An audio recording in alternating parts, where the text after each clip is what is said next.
Assalamu alaikum. Spotting the error. The book which I read in your library emphasizes on the role of the art in society. सो इस question में जो आपके spotting errors में जो error है वो emphasises on the role of the art in society. तो यहाँ पे ये एम्फासाइज जब एज अ वर्ब यूज़ हो तो उसके साथ हम ऑन नहीं लगाते, उनके साथ जो प्रीपोजिशन बिल्कुल भी नहीं लगाते जब एज अ वर्ब यूज़ हुआ हो। लेकिन अगर इसको कहीं सेंटेंस में noun as a noun use करें तो उसके साथ हम ऑन यूज़ कर सकते हैं। और उसके अलावा एक बच्चा बोल रहा था कि सर यहाँ पे ये वाला एरर भी हो सकता है क्योंकि इन नहीं आएगा सर, यहाँ पे 8 आएगा। तो देखो बच्चों, जब भी आप किसी लाइब्रेरी के बिल्डिंग के अंदर हैं, ये बिल्डिंग है लाइब्रेरी का है जहाँ पे इसके अंदर हैं तो उसके साथ इन यूज़ करेंगे। लेकिन अगर लाइब्रेरी में आप किधर कैंटीन में खड़े हुए हैं या लाइब्रेरी का जो पार्क होता है रिफ़्रेशमेंट के लिए बाहर, तो अगर उधर खड़े हुए हैं कहीं पे तो वहाँ पे हम एट यूज़ करेंगे। लेकिन अंदर जो बैठ के बुक्स पढ़ रहे हैं तो उसके लिए हम इन यूज़ करेंगे। ठीक है, चलते हैं अभी क्वेश्चन नंबर 2 पे। We are looking forward to meeting you at 22 instant. तो यहाँ पे डी वाला ऑप्शन जो है ये और जो है ना रॉन्ग होगा, क्योंकि यहाँ पे देखें अभी 22 जो है ना एक मंथ का एक दिन है। जब भी कहीं पे कोई डे यूज़ हुआ हो, सही है, तो कोई डे जब भी यूज़ हुआ हो तो उसके साथ एट नहीं ऑन लगाते हैं। ठीक है, अगर कोई जो है ना कोई सेंचुरी यूज़ हो, कोई साल यूज़ हो तो उसको उसके साथ इन लगाएंगे। लेकिन अगर कोई डे यूज़ हो, सही है, मंथ का कोई डे यूज़ हो जैसे कि ईद डे है, क्रिसमस डे है, तो उसके साथ हम ऑन लगेंगे। लेकिन अगर कोई साल यूज़ हो रहा है और ईयर यूज़ हो, सही है, ठीक है, ईयर हो या मंथ हो, चाहे सेंचुरी हो या डिकेड हो, तो उसके साथ इन यूज़ करेंगे। लेकिन अगर कोई डे यूज़ हो रहा है, सही है, 22nd ऑफ मई हो यूज़ हो, तो इसी तरह कोई और डे यूज़ हो तो उसके साथ ऑन लगाते हैं। लेकिन अगर कोई टाइम यूज़ हो, स्पेसिफिक टाइम, जैसे कि 9 o'clock, ठीक है, 9 o'clock या 8 2 AM या 8 2 PM, तो इसी तरह वहाँ पे हम क्या लगाते हैं, 8 लगाते हैं। ये जो है ना टाइम के लिए जब भी इन ऑन 8 को यूज़ करें तो इसी तरह यूज़ किया जाता है। ठीक है, ये आप ज़हन नशीन कर लें, ये बहुत आपको काम आएगा आगे। चलते हैं अभी। In fact the responsible mother should not be blind at her child's fault. तो जब भी ब्लाइंड किसी चीज़ पे मतलब अनअवेयर होना, तो ब्लाइंड मतलब अनअवेयर हो, यहाँ पे अनअवेयर इज़ अनअवेयर यूज़ हो रहा है, तो उसके लिए हम ब्लाइंड एट नहीं यूज़ करते, ब्लाइंड टू यूज़ करते हैं। सही है, ब्लाइंड टू या डीफ टू मतलब किसी चीज़ से अनअवेयर होना। तो क्वेश्चन नंबर 3 का सी करेक्ट होगा। इसी तरह से सी वाला ऑप्शन जो है ना सही है, और क्योंकि यहाँ पे ब्लाइंड एट जो है ना एक एरर है। इसी तरह से अभी चलते हैं क्वेश्चन नंबर 4 पे। He deals dash clothes. जब भी यहाँ पे कोई डील्स आए और किसी बिजनेस के बारे में आ जाए तो उसके साथ इन लगाते हैं। ठीक है, ये एक मतलब fixed preposition as a use होगा। चलते 5 पे। He died dash Gloria. He died of Gloria. So जहाँ पे डाइड किसी चीज़ की बीमारी की वजह से मर जाए तो आदमी, तो उसके साथ ऑफ लगाते हैं। सही है, ही died of Gloria. He is fit dash this job. He is fit for this job. ठीक है, ये फिक्स प्रीपोजिशन है। ठीक है, इज़ ऑन 15 8 9 AM। ये मैंने आपको ऊपर बताया था, ऑन और 8 का जो डिफरेंस। ऑन जो है ना किसी डे के साथ यूज़ करते हैं जी, क्योंकि 15 सितंबर एक डे है तो ऑन यूज़ करेंगे, और 9 AM एक टाइम है, स्पेसिफिक टाइम, तो उसके साथ 8 यूज़ करें। ठीक है, जब अगर यहाँ पे अगर कोई सिर्फ सितंबर होता तो ऑन यूज़ इन यूज़ करते। ठीक है, ये इन यहाँ पे यूज़ कर, लेकिन यहाँ 15th भी आ रहा है तो उसके लिए यहाँ पे ऑन यूज़ करेंगे। अभी चलते हैं। ही जम्प्ड डैश द रिवर। अभी यहाँ पे देखें ऑप्शन नंबर बी आ रहा है, ऑप्शन नंबर ए नहीं आएगा। कुछ बच्चे ऐसे बोलते हैं कि सर यहाँ पे जम्प्ड इन द रिवर। देखिए, अगर आप पहले से रिवर के अंदर हैं, जैसे कि I am swimming in the river, तो आप पहले से उसके अंदर हैं। लेकिन आप जब बाहर खड़े हुए थे, यहाँ से मूव करके स्विमिंग के अंदर जा रहे हैं, तो आप मोशन करके, तो आपकी जो लास्ट लोकेशन है वो इन है, लेकिन आप मूव करके जा रहे हैं तो इसलिए इन टू द होगा। ठीक है, इन टू मूव करके जा रहे हैं तो इसलिए इनटू होगा। अगर आप किसी चीज़ के अंदर नहीं जा रहे हैं, उसके ऊपर जा रहे हैं, ऑन उस जहाँ पे होगा, तो फिर अगर मूव करके उसके ऊपर जा रहे हैं तो उसके उसकी जगह क्या हो गया, आएगा ऑन टू आएगा। अभी चलते हैं क्वेश्चन नंबर 9 में। क्वेश्चन नंबर 9 पे बोलता है कि perhaps you would consider providing a gift towards जमाइकन outreach. तो यहाँ पे करेक्ट जो ऑप्शन था वो चूज़ करना था, ये यहाँ पे ए वाला ऑप्शन करेक्ट था। यहाँ पे जो दूसरे जो क्वेश्चंस थे उनमें रॉन्ग ये था कि उनमें कंसीडर के साथ या ऑन लगाया हुआ था या टू लगाया हुआ था या टू बी लगाया हुआ था। सो जहाँ पे कंसीडर आया उसके साथ नो प्रीपोजिशन, ठीक है, इसके साथ प्रीपोजिशन यूज़ नहीं होता, ठीक है। चलते हैं क्वेश्चन नंबर 10th में। Choose correct option. At Christmas day Sam hung the decoration on the decoration tree. So यहाँ पे जो करेक्ट ऑप्शन है वो डी होगा। On Christmas day Sam hung the decoration on the decoration tree. जैसे देखें यहाँ पे एक बच्चा बोल रहा था कि सर मतलब यहाँ पे सी वाला ऑप्शन करेक्ट होगा, क्योंकि ओवर यहाँ पे किसी चीज़ के ऊपर जब लटकाएं तो ओवर आएंगे, ओवर आएगा। सो देखो बच्चों यहाँ पे तीन जो प्रीपोजिशंस हैं, ओवर है एक, तो देखिए एक ओवर है, एक है एट, सॉरी एक है अबव और एक है ऑन।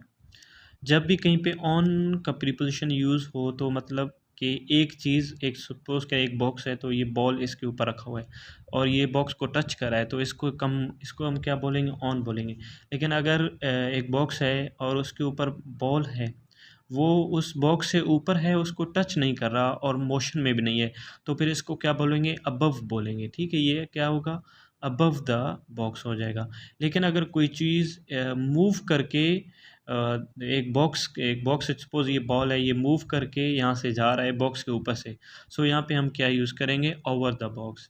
जैसे कि वो कमेंटेटर बोलता है the ball went over the fences, तो इस यहाँ पे ओवर यूज़ करते हैं, ठीक है। इसीलिए ये वाला ऑप्शन भी करेक्ट नहीं होगा। और मैंने आपको पहले भी बताया था जब भी कोई डे आए तो उसके साथ हम ऑन लगाएंगे, एट नहीं लगाएंगे, ठीक है। ये वाले भी दोनों फिर गलत हो जाएंगे ऑप्शंस, ठीक है बच्चा। इसी हिसाब से आपको एक और बात बताना है कि जब भी अगर अगर ऐसे होता कि क्रिसमस डे नहीं होता, सिर्फ ये होता कि क्रिसमस, अगर कहीं पे क्रिसमस आ जाए या सिर्फ ईद आ जाए तो यहाँ पे क्या हम बोलेंगे, एट द क्रिसमस या एट द ईद। सो जैसे कि देखें ईद जो है ना एक स्पेसिफिक टाइम के लिए होता है, जैसे कि ईद का नमाज हो गया तो ईद हो गया, तो इसी हिसाब से एट यूज़ करते हैं, या क्रिसमस के लिए या ईद डे के लिए। ईद डे सॉरी ये ईद डे आ जाए तो फिर ऑन ईद डे आ जाएगा, लेकिन सिर्फ क्रिसमस या सिर्फ ईद आ जाए उसके साथ आगे डे ना लिखा हो तो फिर उसके साथ हम क्या यूज़ करेंगे, एट यूज़ करेंगे। अभी चलते हैं नेक्स्ट पे। Choose correct option. The owner took the house by force from the tenant who was not paying rent well in time. So यहाँ पे जब भी फोर्स आए तो उसके साथ बाय यूज़ करते हैं, विद वगैरह यूज़ नहीं करते, ठीक है। ये करेक्ट ऑप्शन जो होगा ए होगा सही। और वेल इन टाइम, एक लड़का मुझसे पूछ रहा था सर यहाँ पे ये वाला ऑप्शन क्यों करेक्ट नहीं होगा, क्योंकि वेल ऑन टाइम आ रहा है। देखिए बच्चा जब भी कोई ड्यूरेशन दिया हुआ हो तो उसके लिए हम इन टाइम यूज़ करते हैं। अगर कोई फ़िक्स डेट दिया हो, जैसे कि एक दिन दिया हो कि आपको जो है ना महीने के पहले तारीख को जो है ना फ़ॉर्म जमा करवाना है, वो सॉरी जो रेंट जमा करवाना है, तो उसके लिए ऑन टाइम यूज़ करते हैं और उसके लिए वेल नहीं यूज़ करते। हम डायरेक्ट लिखते कि who was not paying rent on time, well नहीं यूज़ करते। वेल इसीलिए यूज़ करते हैं कि मतलब एक ड्यूरेशन दिया हुआ हो, अगर उसने 2 तारीख या 5 तारीख को जमा करवाया तो उसने बहुत अच्छे तरीके से जल्दी जमा करवाया है, एक ड्यूरेशन दिया हुआ है, मतलब इतने टाइम में उसने वो रेंट अपना जमा करवाना है। और जब भी ऑन टाइम हो तो उसके साथ ये वेल भी यूज़ नहीं करेंगे और उसका एक डे, एक दिन दिया होगा, उसमें ड्यूरेशन कोई भी नहीं दिया होगा। और इसी हिसाब से जब ये लिखा हुआ हो कि अभी एट और विद इन का भी आप समझ लें, एट और विद इन, एक एट है, सॉरी यहाँ पे मैं आपको नीचे यहाँ पे समझाता हूँ सही। एट है और विद इन है। देखें जब एट आए ना, इसी तरह मतलब अगर टाइम आ रहा है और फिक्स टाइम आ रहा है तो उसके लिए एट यूज़ करते हैं, लेकिन अगर ड्यूरेशन आए तो उसके लिए विद इन यूज़ करते हैं। लेकिन अगर ऐसे लिखा हुआ होता कि who was not paying rent with in 20 days, with in 20 days आता, ठीक है, विद इन 20 डेज, ठीक है। तो मतलब 20 डेज के अंदर अंदर, मतलब एक दिन से, पहले दिन से लेके 20 दिन के बीच में उसने जमा करवाना है। तो यहाँ पे एक ड्यूरेशन दिया हुआ है। लेकिन अब अगर यहाँ पे आता कि अगर ऐसे होता ही who was not paying rent at, अगर वहाँ पे एक टाइम दिया हुआ होता कि 9 o'clock या कोई भी ऐसी चीज़, टाइम मतलब फिक्स टाइम दिया हुआ है, तो उसके साथ 8 लगाते हैं। इसी से विद इन और 8 का भी ये डिफरेंस आपको समझ आ गया। चलते हैं नेक्स्ट पे। दे इंटर्ड डैश द रूम, सो जहाँ पे इंटर्ड है उसके साथ प्रीपोजिशन यूज़ नहीं करते। It is very hard to wake up in the morning specially on the morning of Christmas day. यहाँ पे देखें, यहाँ पे एक सिंपल मॉर्निंग यूज़ हुआ है और ये एक स्पेशल मॉर्निंग है। जहाँ कहीं पे कोई मतलब सिंपल मॉर्निंग जो रोज़ाना हम बोलते हैं उसमें इन यूज़ करेंगे ला, लेकिन जहाँ पे कोई स्पेशल डे का मॉर्निंग हो, यहाँ पे देखें जैसे क्रिसमस डे है या on the morning of Eid day, तो फिर वहाँ पे हम क्या करेंगे, ऑन यूज़ करेंगे। ठीक है, चलते हैं नेक्स्ट क्वेश्चन में। तो यहाँ पे है he drove his car dash the river dash the bridge. तो यहाँ पे ऑप्शन नंबर बी आएगा across the river along the bridge. देखें अभी जब ये दो लफ्ज़ आ जाए ना, अक्रॉस आ जाए और अलोंग आए, तो यहाँ पे दो साइन आप देख लें। जहाँ पे अलोंग आ जाए तो उसका आप ये पैरेलल वाला साइन याद कर लें, और जहाँ पे अक्रॉस आए तो यहाँ पे ये क्रॉस वाला साइन यूज़ कर लें। जैसे यहाँ सपोज़ कर लें ये रोड है और ये आप हैं, तो आप जो है ना रोड के साथ साथ मूव कर रहे हैं, अलोंग द रोड होगा। ठीक है, जब भी कोई रिवर है वो जो है ना इस तरह मूव कर रही है और आप इसके ऊपर से परपेंडिकुलर की तरफ मूव कर रहे हैं, रिवर है कोई चीज़ है उसके आप परपेंडिकुलर मूव कर रहे हैं, तो उसके साथ हम अलोंग यूज़ करेंगे। ठीक है, अभी चलते हैं। Sewage is carried dash pipeline, so यहाँ पे थ्रू पाइपलाइन होगा। ये फ्रॉम, थ्रू और टू को मैं आपको थोड़ा कॉन्सेप्ट समझा दूँ। सपोज़ करें यहाँ पे 3 रूम है, रूम नंबर 1, रूम नंबर 2 और रूम नंबर 3। 1, 2 और 3। सपोज़ आप रूम नंबर 1 से निकले, रूम नंबर 2 से हो के रूम नंबर 3 में चले गए। सो अब बोलेंगे I went from room number 1 through room number 2 to the room number 3। So यहाँ पे फ्राम, थ्रू और टू यूज़ करेंगे।